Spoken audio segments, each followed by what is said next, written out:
Decomposer क्या है? देखो, include organism which decompose dead plant and animal, very important है। इनका मेन काम क्या है? डिकम्पोज कराना है। किसको डिकम्पोज कराना है? जितने भी जो डेड प्लांट हैं, डेड एनिमल्स हैं, इन सबको इनको निपटाना है। Tata bye bye good bye, अच्छा चलता हूं, दुआओं में याद रखना, वो सब करना है इनको। ठीक है, सवाल आता है पेपर के अंदर, decomposers are very important. Why? Decomposer दो जरूरी काम करते हैं, कोई बताएगा? पहला तो बहुत बेसिक है, इन्वायरमेंट को क्लीन रखते हैं। अरे यार, इतने पेड़ मर जाते हैं, एनिमल्स मर जाते हैं, अगर वो ऐसे पृथ्वी पे पड़े रहेंगे तो पृथ्वी कितनी खराब हो जाएगी ना। तो एक तो इन्वायरमेंट को क्लीन रखते हैं, मैंने मान लिया। दूसरा कोई काम बताएगा? दूसरा क्या काम था? दूसरा इसका काम था, these help in replacement of natural resources. यानी अगर तुम्हें याद हो, मिट्टी से आए थे, मिट्टी में चले जाओगे, यानी जो एनर्जी मिट्टी से आई थी वो वापस से एनर्जी मिट्टी में चली गई, यानी जो हमारे नेचुरल रिसोर्सेज हैं वो वापस से उनमें नरिशमेंट हो गई, है ना? उनका जो न्यूट्रिशन था वो वापस आ गया। बताओ क्या चीज समझ में आई? रीन्यूट्रिशन भी तुम बोल सकते हो, है ना? वापस से उनको उनका न्यूट्रिशन मिल गया। तो ये एक बहुत इंपॉर्टेंट पार्ट है इस चैप्टर का। ठीक है, तो डिकम्पोजर की डेफिनेशन और उनके रोल हमेशा याद रखना। डेफिनेशन क्या है? Decomposers are the organism that derive nourishment from dead and decaying organic material. पहली तो ये डेफिनेशन याद रखना, और इसके बेनिफिट्स क्या है? Their role in environment include, पहला क्या है? Assisting in reducing organic waste, यानी ऑर्गेनिक वेस्ट को कम करना, and replenishing soil nutrients, very important. दूसरा, क्लीनिंग द इन्वायरमेंट, यानी इन्वायरमेंट को क्लीन भी रखना है। ये दो काम है इसके सबसे इंपॉर्टेंट। याद रहेंगे क्या बेटा? ये जल्दी बताओ, याद रहेंगे? ये सवाल मतलब बार बार पूछे जाते थे, इसलिए मैंने आपको बताया। अच्छा, अब एक सवाल जो कि कई बार स्कूल्स के अंदर, प्री बोर्ड्स के अंदर, बोर्ड्स के अंदर पूछा गया है, वो क्वेश्चन भी मैं आपको बता रहा हूं।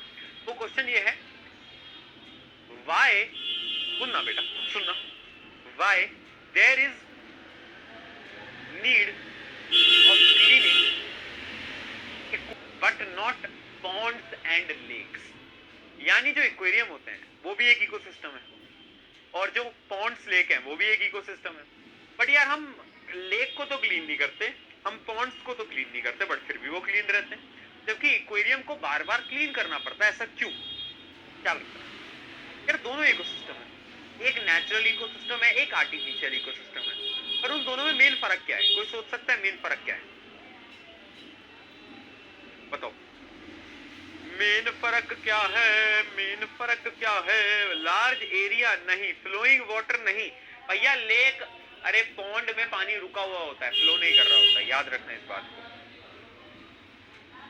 नहीं नहीं नहीं नहीं नहीं नहीं नहीं नहीं, सुनो बेटा, बात ऐसी है, जितने भी आर्टिफिशियल इकोसिस्टम होते हैं ना, उनके पास सब कुछ होता है ना? जैसे वो लाइन थी ना कि मेरे पास गाड़ी है, बंगला है, ये है, वो है, तेरे पास क्या है? मेरे पास माँ है।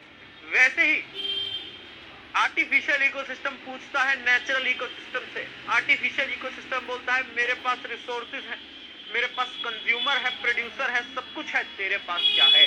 तो यहाँ पर रिप्लाई करता है अपना नेचुरल इकोसिस्टम, मेरे पास माँ नहीं, मेरे पास डीकम्पोजर है। डीकम्पोजर, जितने भी आर्टिफिशियल इकोसिस्टम है उनके पास डीकम्पोजर नहीं होता, बट नेचुरल इकोसिस्टम के पास डीकम्पोजर होता है। और वही तो एक वो छोटी सी चीज है जिसकी वजह से पॉन्ड्स को हमें क्लीन नहीं करना पड़ता, क्योंकि डीकम्पोजर खुद कर देते हैं। लेकिन ये जो एक्वेरियम होता है ना, इनको बार बार क्लीनिंग करनी पड़ती है, क्योंकि यहाँ डीकम्पोजर ही नहीं है, समझे? तो there is the role of decomposer due to which, पकड़ गए? पकड़ गए क्या? पकड़ गए, पकड़ गए, पकड़े, बहुत बढ़िया। चलो डन, सही। चल, तो एक डिफरेंस देख लो बेटा इन्वायरमेंट और इकोसिस्टम के बीच का। एक बेसिक डिफरेंस, इन्वायरमेंट क्या होता है? हमारी सराउंडिंग होती है। इकोसिस्टम क्या होता है? ये एक कम्युनिटी होती है जिसमें बायोटिक और अबायोटिक आपस में मिलजुल के रहते हैं। ठीक है, जैसे कि तारक मेहता के उल्टा चश्मा में देश भर के सारे अलग अलग स्टेट के लोग रहते हैं, वैसे इकोसिस्टम में बायोटिक और अबायोटिक मिल बांट के रहते हैं। ठीक है, और environment is just a place in time, यानी इन्वायरमेंट बदल सकता है बट इकोसिस्टम हमेशा सेम रहता है, ठीक है। एंड ऑर्गेनिजम्स इन्वायरमेंट चेंजेस, ये मैं आपको बता ही चुका हूँ, इकोसिस्टम कांस्टेंट रहता है। ये दोनों पॉइंट सेम ही हो गए तो एक लिख दोगे तो भी चल जाएगा। Mainly refers to the physical surrounding, यानी इन्वायरमेंट का मतलब होता है फिजिकल सराउंडिंग, आपके आसपास में क्या है, जबकि इकोसिस्टम का मतलब क्या होता है, interaction between living and non living organism, ठीक है। Environment does not directly rely on life processes, यानी इन्वायरमेंट का हम लोगों से लेना देना ज्यादा नहीं होता। अरे कहीं पर ठंडा टेम्परेचर है तो हमने थोड़ी ना बनाया ठंडा, वो तो नेचर के अकॉर्डिंग है, नेचुरल है वो तो, है ना। बट इकोसिस्टम का हमसे डिपेंडेंस होता है, ठीक है। लेक है ना, लेक्स में कितने प्लांट हैं, बहुत इंपॉर्टेंट फैक्टर है वो, ठीक है। तो ecosystem depends on essential life process such as photosynthesis. क्या बात क्लियर है? क्या ये 3-4 डिफरेंस हमें समझ आ गए हैं बेटा? बताओ। हाँ मतलब डायरेक्टली नहीं होता, तुम ये समझो डायरेक्टली कोई